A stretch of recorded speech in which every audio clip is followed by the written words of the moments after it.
Morning dear students, आपका अपने YouTube channel study with Manoj Acharya में स्वागत है। पिछले वीडियो में हमने पढ़ा था जन्म क्यों आवश्यक है और थोड़ा बहुत जन्म के बारे में हम लोगों ने जाना था। आज हम लोग पढ़ेंगे जन्म और टाइप्स ऑफ जन्म के प्रकार, reproduction and types of reproduction. Types of reproduction में हम लोग एसेक्सुअल रिप्रोडक्शन भी आज पढ़ेंगे। तो चलिए जानते हैं जन्म क्या है। जीवों में जन्म एक जैविक प्रक्रिया है, जैसा कि यहाँ पर लिखा गया है, जिसमें एक विकसित जीव अपने समान नए जीव को जन्म देता है। जो जीव जन्म देता है उसको जनक कहते हैं या पेरेंट्स कहते हैं, और जो जीव नवीन जीव जो होता है, जो जन्म लेता है, उसको संतति या ऑफस्प्रिंग कहते हैं। वही जो ऑफस्प्रिंग होता है, संतत होता है, धीरे धीरे ग्रो करता है और मैच्योरिटी को प्राप्त करता है और उसके बाद में पूर्ण विकसित होकर नए जीव को जन्म देता है, और इस प्रकार जो है लाइफ साइकिल चलती रहती है। तो आज हम पढ़ेंगे टाइप्स ऑफ रिप्रोडक्शन, जन्म के प्रकार। जन्म कितने प्रकार के होते हैं? तो यहाँ पर जैसे लिखा गया है, सजीवों की संरचना, निवास स्थान एवं कार्य में अत्यधिक विविधता होने के कारण जन्म की प्रक्रिया एक प्रकार की नहीं होती। सजीवों में जन्म दो प्रकार से होता है, अलैंगिक जन्म और लैंगिक जन्म। एसेक्सुअल रिप्रोडक्शन और सेक्सुअल रिप्रोडक्शन। एसेक्सुअल रिप्रोडक्शन में ना तो गैमेट का निर्माण होता है, गैमेट मीन्स युग्मक, ना तो युग्मक का निर्माण होता है और ना ही युग्मक संलयन होता है। युग्मक संलयन मीन्स होता है फ्यूजन, गैमेट फ्यूजन, फ्यूज नहीं करते हैं। जबकि लैंगिक जन्म में गैमेट्स का निर्माण भी होता है और गैमेट का फ्यूजन होता है, उसके बाद फर्टिलाइजेशन होता है और फिर भ्रूण का निर्माण होता है और नए जीव की उत्पत्ति होती है। तो इसका स्क्रीनशॉट आप लोग ले लीजिए, उसके बाद में इसको मिटाकर हम टाइप्स ऑफ रिप्रोडक्शन, जन्म के प्रकार में पहला टॉपिक पढ़ेंगे एसेक्सुअल रिप्रोडक्शन।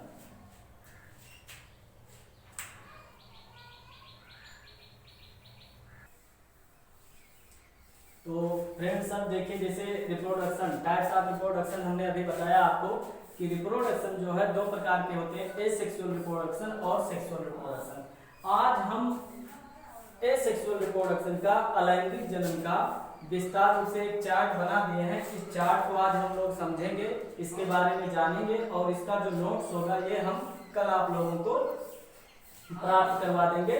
और अब देखिए, जैसे अलैंगिक जन्म जो होता है ये निम्न प्रकार का होता है, जैसे fission, budding, fragmentation, sporulation, regeneration और वेजिटेटिव रिप्रोडक्शन।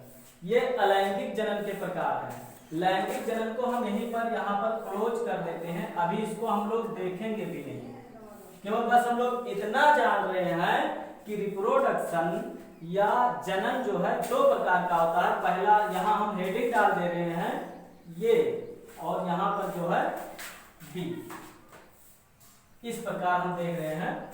तो ये ए और बी में हमने इसको डिवाइड कर दिया है। तो एसेक्सुअल रिप्रोडक्शन और सेक्सुअल रिप्रोडक्शन में हमने डिवाइड किया। अब यहाँ पर एसेक्सुअल रिप्रोडक्शन के बारे में जानेंगे कि एसेक्सुअल रिप्रोडक्शन कितने प्रकार का होता है। तो एसेक्सुअल रिप्रोडक्शन निम्न प्रकार का होता है। पहला है फिशन, इसको हिंदी में कहते हैं विखंडन। दूसरा है बडिंग यानी मुकुलन।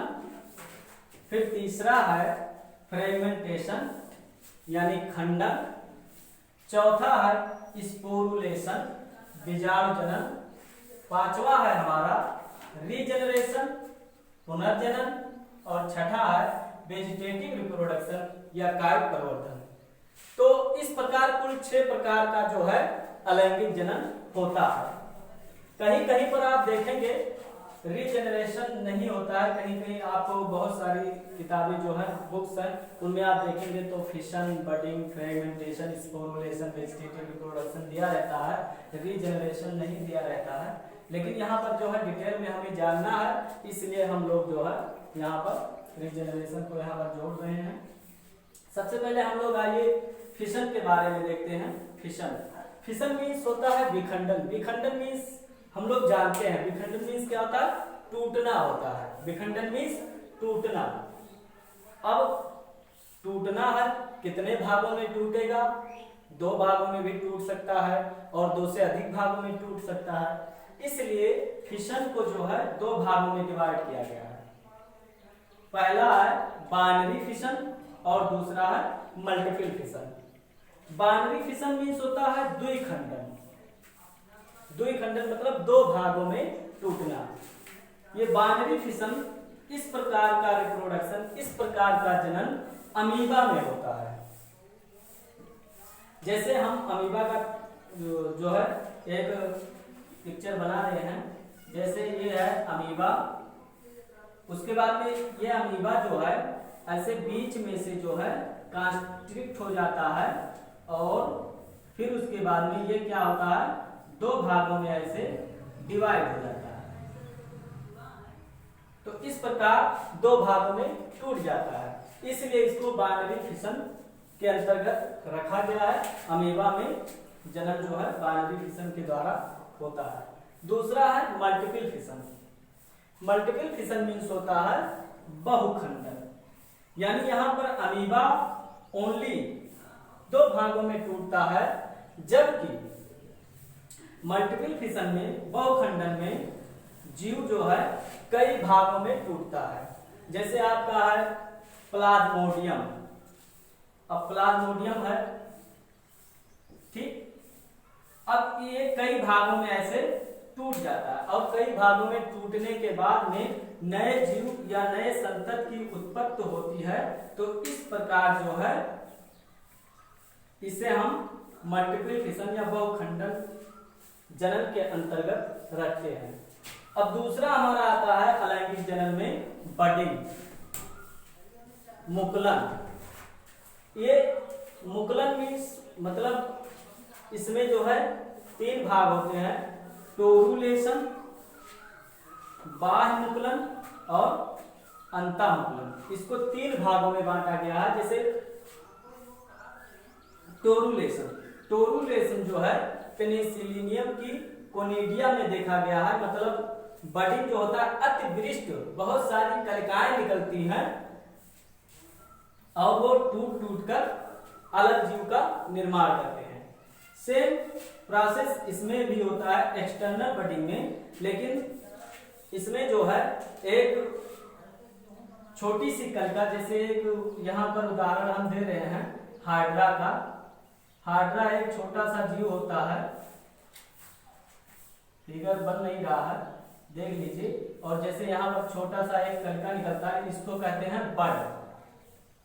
धीरे धीरे ये बड जो है क्या करता है, ग्रो करता है। ग्रो करने के बाद में इसमें भी जो है ऐसे शाखाएं निकलती हैं और अंत में एक प्रोसेस आता है जब यही बड जो है टूट कर पैरेंट सेल से ये अलग हो जाता है। यहां से टूट कर जो है ऐसे अलग हो जाता है और नए संतति का निर्माण हो जाता है। ये पैरेंट है, पैरेंट सेल है, और ये हो गया आपका ऑफ स्प्रिंग। तो इस प्रकार ये बड निकलता है और बड टूटने के बाद में जो है अलग हो जाता है और नए जीव का निर्माण होता है। इंटरनल बडिंग स्पंज में होता है, इसको जेन्यूल भी कहते हैं। इसमें जो है देखिए, जैसे बाह्य मुकुलन में क्या होता है, हाइड्रा में जो बड होता है वो शरीर के बाहर, मतलब जो शरीर है उसके बाहर कलिका निकलती है, लेकिन इंटरनल बडिंग में शरीर के अंदर ही कलिका निकलती है। इस तरह से इसको जो है इंटरनल बडिंग करते हैं। अब उसके बाद में आता है फ्रेगमेंटेशन। हमारा तीसरा जो है सेक्सुअल रिप्रोडक्शन का टाइप है फ्रेगमेंटेशन। फ्रेगमेंटेशन मीन्स होता है खंडन। खंडन मीन्स होता है बिखरना, टूटना। तो यहाँ पर एक है ब्रायोफाइट, इसमें जो है जैसे रिक्सिया है, मार्केंसिया है, ये सब जो है जहाँ स्थित होते हैं वहां पर इनकी जो थाइलस होते हैं टूट टूट कर बिखर जाते हैं और उनसे नए जो है संतत का निर्माण होता है। और एक है स्पायरोगारा।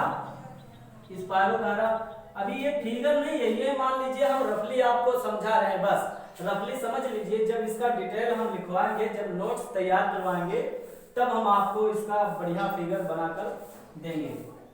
तो ऐसे होता है इसमें।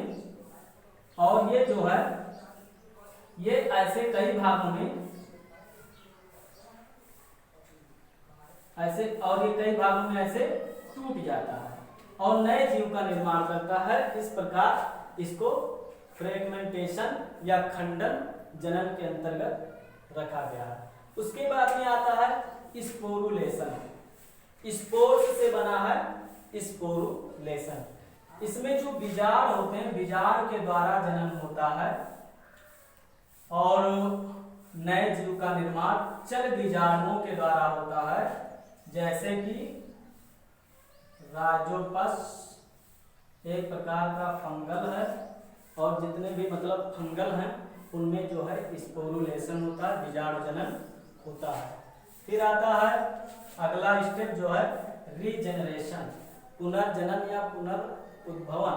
इसमें जो है कोई भी जीव जितने भागों में टूटता है उससे नए जीव का निर्माण होता है। पेरेंट्स जब टूटते हैं तो नए ऑफस्प्रिंग बनते हैं। जैसे एक जीव है, मान लीजिए यहाँ एक है जीव प्लेनेरिया। प्लेनेरिया जो है ऐसे टूट जाएगा और जितने भागों में टूटेगा, जैसे हेड, धड़, हेड और ट्रंक है, धड़ है और टेल है यानी पूंछ है, तो जितने भागों में टूटेगा नए जीव का निर्माण हो जाता है रीजनरेशन में। उसके बाद में जिसमें लंबी प्रोसेस चलती है वेजिटेटिव रिप्रोडक्शन, कायिक परिवर्धन। इसमें जो है कई भाग हैं, जैसे कायिक परिवर्धन किन किन माध्यम से होता है, तो हम लोग जानते हैं पहला माध्यम रूट, जड़ के द्वारा कायिक परिवर्धन, जड़ के द्वारा। जैसे हमने एक उदाहरण यहाँ पर दिया गया है गंजी। गंजी को जमीन में बो देते हैं और उसमें जो आंख होता है उसमें से जो है नया जो है एक कलिका निकलता है और नए पौधे का निर्माण होता है, तो रूट के द्वारा शकरकंद में। और उसके बाद में आता है अंडरग्राउंड स्टेम, जैसे कि आलू में वेजिटेटिव रिप्रोडक्शन अंडरग्राउंड स्टेम के तहत होता है। आलू है, अदरक है, हल्दी है, एक्सेट्रा। क्रीपिंग स्टेम भूस्तरीय तना, इसमें जो रेंगने वाले पौधे होते हैं तो उनसे छोटी छोटी जड़ें निकलती हैं। जैसे कोई पौधा है तो इसमें छोटी छोटी ऐसे जड़ें निकलती हैं और उनसे जो है नए जीव का निर्माण हो जाता है। उसके बाद में आता है एरियल स्टेम, वायवीय तने। आपने देखा होगा तमाम ऐसे जो स्टेम होते हैं जो हवा में झूलते रहते हैं और उनसे जो मतलब नए जीव का निर्माण होता है, तो उसको कहते हैं एरियल स्टेम के द्वारा कायिक परिवर्धन। अब है पत्तियों के द्वारा वेजिटेटिव रिप्रोडक्शन। पत्ती में आपने देखा होगा अजूबा। अगर अजूबा पत्ती को हम जमीन में कहीं दबा दें, मतलब मिट्टी के नीचे दबा दें, तो उससे जो है नए पेड़ या नए पौधे का निर्माण होता है, अजूबा का निर्माण होता है। इस प्रकार अजूबा में जो है लीफ, पत्तियों के द्वारा वेजिटेटिव रिप्रोडक्शन होता है। अब आता है बुलबिल्स, पत्रकंद के द्वारा वेजिटेटिव रिप्रोडक्शन या कायिक परिवर्धन। तो हमने देखा है प्याज, लहसुन, इनका जो हम लोग भाग खाते हैं ना, उसको बुलबिल्स कहते हैं, पत्रकंद कहते हैं। यानी उसका खाया जाने वाला भाग क्या है?